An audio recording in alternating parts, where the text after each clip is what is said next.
बिस्मिल्लाहिर्रहमानिर्रहीम। रब्बी ज़िदनी इल्मा रब्बी इश्रह ली सदरी वयस्सिर ली अमरी वहलुल उक़दतम मिन लिसानी यफ़क़हू क़ौली। अच्छा बेटे, आज हम एटॉमिक नंबर और मास नंबर दो टर्म्स डिस्कस करेंगे जिनका एलिमेंट के साथ कंसर्न होता है। इससे पहले थोड़ा सा बेटे अगर मैं आपको रिकॉल कराऊं, जो कि आप पहले से जानते हैं बेटे, आप ज़रूर ये बात जानते होंगे कि कोई भी एलिमेंट का जो एटम होता है, बेसिकली बेटे इसके दो पोर्शंस हम कंसीडर किया करते हैं। एक हम कहा करते हैं बेटा जी शेल्स, और दूसरा हम कहा करते हैं क्या चीज़ बेटे, न्यूक्लियस। बेटे आप जानते हैं कि शेल्स में हमेशा क्या चीज़ पाई जाती है बेटे, इलेक्ट्रॉन्स पाए जाते हैं बेटे, जबकि न्यूक्लियस में पाए जाते हैं प्रोटॉन्स और न्यूट्रॉन्स। और बेटे आपको इस चीज़ का ज़रूर अंदाज़ा होगा कि कोई भी एटम हो बेटे, हम कहा करते हैं कि एटम इज़ ऑलवेज़ न्यूट्रल। तो बेटे इसके न्यूट्रल होने की वजह क्या है कि उनमें बेटे हमेशा नंबर ऑफ़ प्रोटॉन्स इक्वल होंगे नंबर ऑफ़ इलेक्ट्रॉन्स के, जबकि जो बेटे नंबर ऑफ़ न्यूट्रॉन्स हैं बेटे वो क्या हो सकते हैं, डिफरेंट हो सकते हैं। तो आज हम जो टर्म्स डिस्कस करेंगे बेटे, उनका मेन कंसर्न हमें दिखाई देगा प्रोटॉन और न्यूट्रॉन्स के साथ ही दिखाई देगा। जी बेटे, बिस्मिल्लाहिर्रहमानिर्रहीम।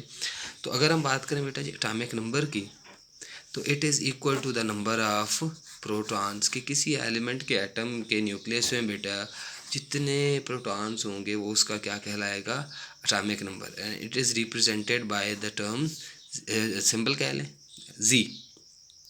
बेटे हमेशा याद रखिएगा all the atoms of the elements. बेटे अब किसी एक ही एलिमेंट की अगर हम बात करेंगे बेटे, तो उनके सारों के नंबर ऑफ़ एटम्स क्या होंगे, सेम।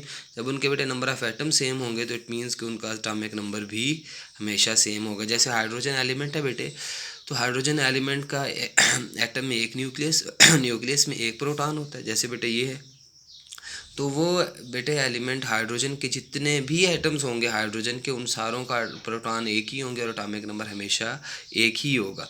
कार्बन के बेटे जितने एटम्स होंगे, उस एलिमेंट कार्बन के जितने भी एटम्स होंगे, सारों के बेटे 6 प्रोटॉन्स होंगे। इस वजह से सारों में एटॉमिक नंबर हमें 6 ही दिखाई देगा। ऑक्सीजन में बेटे हमें 8 प्रोटॉन्स दिखाई देंगे, इस वजह से उसका एटॉमिक नंबर 8 होगा। सल्फ़र में बेटे प्रोटॉन हमें 6 दिखाई देते हैं, इस वजह से उसका 16 दिखे होते हैं बेटे, इस वजह से उसका एटॉमिक नंबर भी 16 होगा।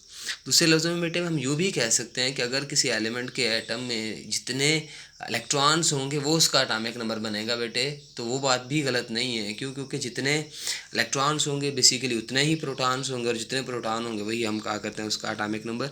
तो चूँकि बेटे हर एक एलिमेंट के लिए फ़िक्स है कि हाइड्रोजन में 1 एटॉमिक नंबर है, कार्बन का 6 है, ऑक्सीजन का 8 है, सल्फ़र का 16, ये फ़िक्स हो रहा है। इस वजह से बेटे हम कहेंगे कि एलिमेंट का एटॉमिक नंबर हमेशा क्या होगा, specific.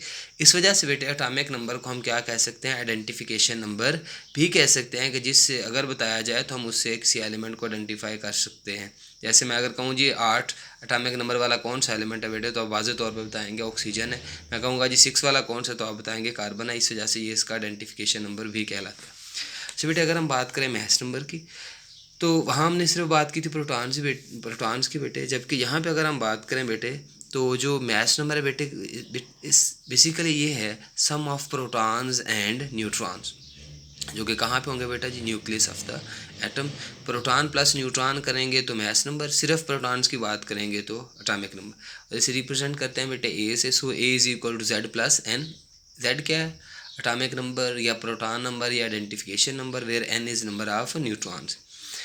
Each proton and neutron has 1 AMU mass. Usually हम इनको कंसिडर करते हैं कि इक्वल मास होता है इन दोनों का। तो हाइड्रोजन के लिहाज से बेटे अगर हम बात करें, प्रोटॉन इसमें 1 है, न्यूट्रॉन है नहीं, इस वजह से इसका मास क्या बनेगा बेटे, 1। कार्बन की बेटे अगर हम बात करें, इसमें प्रोटॉन 6 होते हैं बेटे, न्यूट्रॉन्स भी 6 हैं, इस वजह से इसका मास बनेगा 12। और बेटे आपने इसी तरह से देखना है टेबल नंबर 1.5 को और एग्जाम्पल 1.6 को। टेबल 1.5 अगर बेटे हम देखें, तो टेबल 1.5 में हमें दिखाई देता है बेटे हाइड्रोजन है, एक प्रोटॉन है, न्यूट्रॉन नहीं है, इस वजह से उसका एटॉमिक नंबर 1 और मास नंबर 1।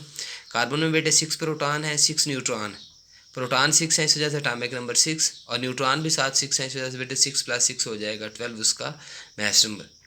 इसी तरह से बेटे अगर हम बात करें नाइट्रोजन की, 7 प्रोटॉन है तो एटॉमिक नंबर 7, और 7 न्यूट्रॉन्स भी हैं, तो इस वजह से बेटे हम देख सकते हैं 7 और 7 14, इस वजह से हमने कहा जी 14 उसका क्या हो जाएगा, मास नंबर। एक एग्जांपल बेटे हम आपके सामने भी डिस्कस करते हैं, ये सोडियम।